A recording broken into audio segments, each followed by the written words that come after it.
Hi everyone. Wow, my elbow just slipped. Okay. Hi everyone. You are watching the Karina Show, and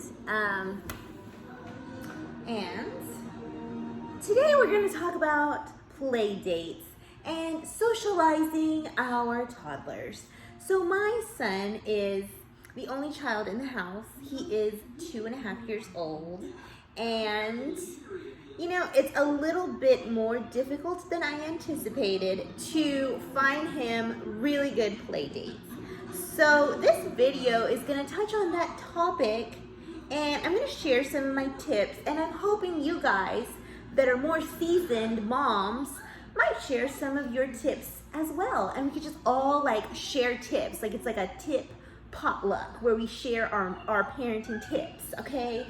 So I was talking to my son's pediatrician at his 2.5-year checkup, and I asked him, I was like, hey doc, okay, let's talk about socialization, and what are your thoughts on, the pros and cons of socializing them in a pandemic? Because my son, he's an only child. There are no other children in the house. I mean, I can act like a kid sometimes, but I'm not a kid.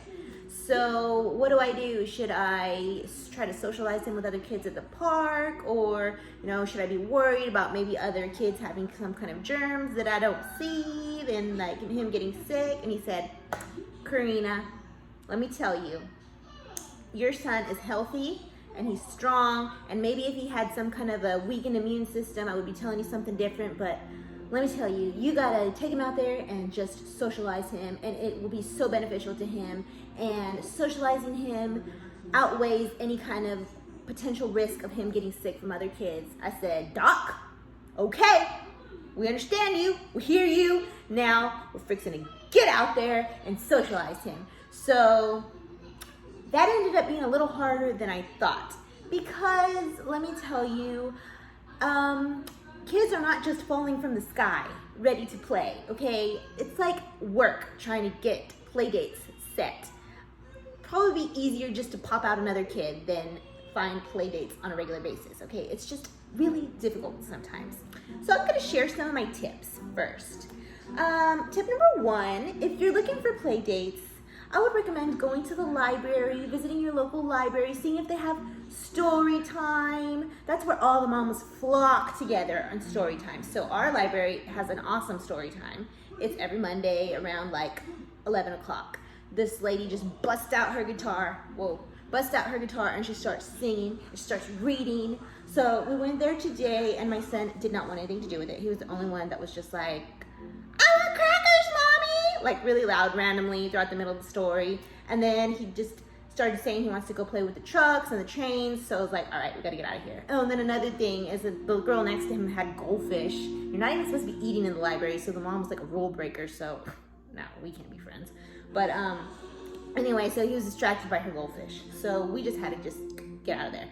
So I took him to go play with the trucks. So again, there's all these kids, and why is my son over here playing with the trucks by himself? So I'm like, okay, I have to do something about this. I have to do this for my son, okay? He deserves a playmate. So anyway, we go outside to the park area that is outside of the library. It's a great park. Parks are just wonderful. Libraries are just wonderful too, okay? So anyway, we go to the park, and then lo and behold, shut the front door, Karen. I see a nanny that I connected with months back. I never got her information, and I never saw her again. But she has a little boy that she takes care of, and he's close to my son's age. They're very similar, very hyper, very energetic. And I see them, and I'm like, yes, oh my gosh, yes. So then I'm like, all right, I gotta do something about this. This cannot be the last time I see this nanny with this kid, because they are perfect together. So I go over there and I say, hey, I was like, hey, well, I didn't say it like that. That sounds terrible. That's not how I said it.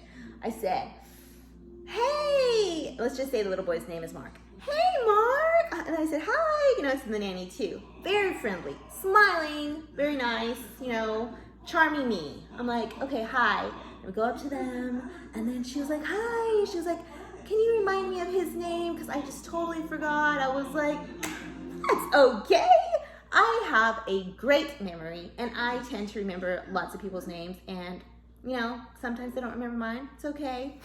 It's not a competition. So, you know, we start talking, then they start playing. Just so happens my son brought his tractor, and the little boy had a backpack full of tractors. So they were just like sharing tractors. And it also happens that I just brought my son's tricycle, and the little boy had his bike. So then they happened to just be riding bikes together in the park. Like, it was just like, I could not have planned this any better. So I said, okay, this is the opportunity for me to get this lady's information. I said, chick, I gotta get your digits. Actually, I didn't say it like that, but I said, I was like, you know what, this was really fun. You know, they were playing for like an hour and a half. And I said, you know what, we should do this again. This was really fun. You know, they get along very well. And then maybe we could just hang out again sometime, have another play date. And she's like, yeah. And then I was like, well, what's your number? Let's just exchange information. So then she gives me her number. It was very flawless, very effortless. It wasn't hard. It just kind of came together. So that's another tip I have, is to, one, like I said, just smile, be very approachable if you're looking for friends. If you're not looking for friends, you know, just do the RBF. You know, just have that if you're not looking for friends.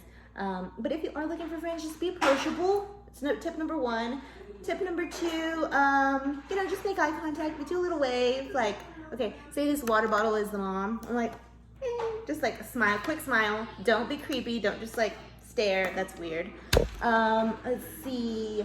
If y'all are connecting really well, and you know, you think that you would like to hang out with them again, just be like, well, this was fun. Okay, you can use these exact lines. This is what worked for me, and I'm just like you know, I'm getting really good at this. I'm like 1 for 1 right now, 100% success rate. So you can ask me if you need tips.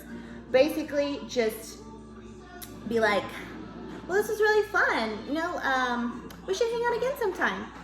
Don't say, do you come here often? Because that's just like a cheesy pickup line. Just say, you know, this was fun. Maybe we could just hang out again sometime. What's your number? Like that. So smooth. But it might have worked better for me because we already met a couple of times before. I don't know. Let me know if it works for you, and I might edit this. So yeah, basically just be approachable. Go to places where other moms hang out with their kids. So the library, the park, well, the splash pad. I never really went to the splash pad because that's a story for another day. But basically the library and the park, they're the best places, I think, to meet other moms. And don't be scared to ask for contact information. Yeah, that's pretty much it. It's pretty easy. Basically, these skills that we learned in kindergarten of just making friends, it's not that hard, and you can do it. You can do it for your kids. Socialization is key, and it's going to be great for them when they are ready to go to kindergarten. They'll already know how to share. They'll already know how to talk to other kids, and all is going to be well. Bye. Thanks for watching. Don't forget to like and subscribe.